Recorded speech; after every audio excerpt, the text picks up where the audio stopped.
bombastic side-eye, criminal offensive side-eye.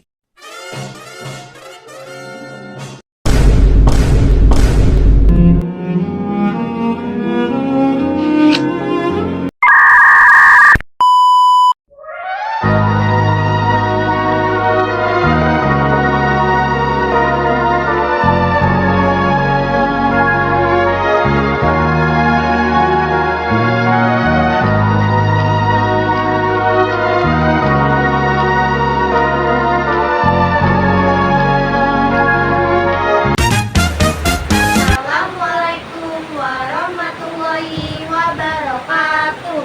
Kami dari kelompok 3 yang bernama Hadis akan membuat video yang berkaitan dengan bayi manusia. Selamat menyaksikan.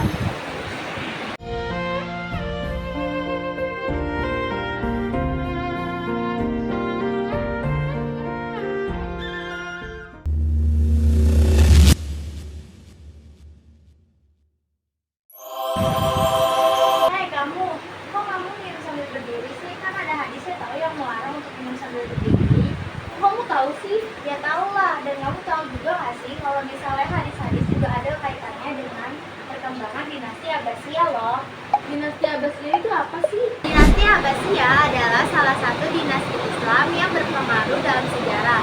Dinasti ini memerintahkan Khalifahan Islam setelah menggulingkan dinasti Umayyah pada tahun 750 Masehi dan bertahan hingga tahun 1258 Masehi atau hingga 1517 Masehi dalam bentuk simbiosis di Kairo di bawah perlindungan makhluk. Ada beberapa poin penting tentang dinasti Abbasiyah. 1. Didirikan oleh keturunan Abbas bin Abdul Muthalib, paman Nabi Muhammad SAW, sehingga dinamakan Abbasiyah. 2. Ibu kota. Awalnya di Kufah, Irak, lalu dipindahkan ke Baghdad pada masa Khalifah Al-Mansur. Dibangun tahun 702 Masehi dan menjadi pusat ilmu pengetahuan budaya dan perdagangan dunia Islam. 3. Zaman keemasan Islam atau abad ke-8 hingga ke-13. Ilmu pengetahuan, filsafat atau kedokteran, matematika, dan seni berkembang pesat.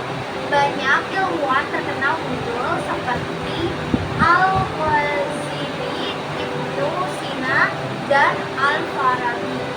Yang keempat adalah kemunduran. Mulai melemah karena konflik internal, serangan luar, dan kekuasaan yang terpecah. Berakhirnya kekuasaan di Baghdad tahun 1258 Masehi ketika kota itu dihancurkan oleh bangsa-bangsa Mongol di bawah Hulagu Khan. Yang kelima, peninggalan besar. Lembaga seperti Bait al-Hikmah atau Rumah Kebijaksanaan di Baghdad, warisan intelektual dan budaya yang memengaruhi Eropa di masa Renaissance. Perkembangan dinasti Abbasiyah sangat erat kaitannya dengan perkembangan ilmu hadis loh teman-teman. Pada masa ini, hadis Nabi Muhammad SAW mulai dikodifikasi, dikaji secara ilmiah dan dikumpulkan secara sistematis oleh para ulama. Berikut penjelasan singkatnya. Yang pertama, perhatian besar terhadap ilmu hadis.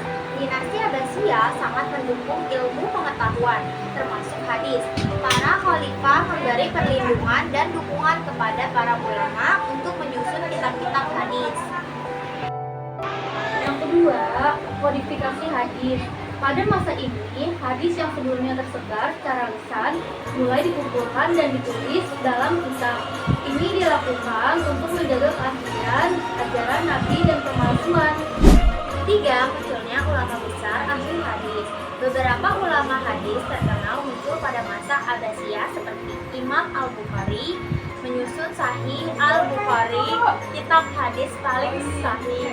Imam Muslim, penulis Sahih Muslim. Imam Abu Dawud, At-Tirmidzi, dan An-Nasai, dan Ibnu Majah menyusun kitab-kitab hadis yang menjadi bagian dari kutub al-sittah atau 6 kitab hadis utama Ulama Abbasiyah mengembangkan ilmu rijal al-hadis atau biografi perawi, jar wa tadil atau kritik dan penilaian perawi, serta mustahalah hadis atau istilah hadis untuk memastikan aslian sanad dan matan hadis. Sekarang kalian tahu kan apa itu dinasti Abbasiyah dan terkaitan hadis dengan dinasti Abbasiyah? Oke.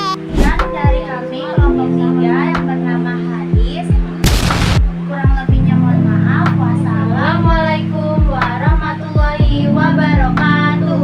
Bye bye.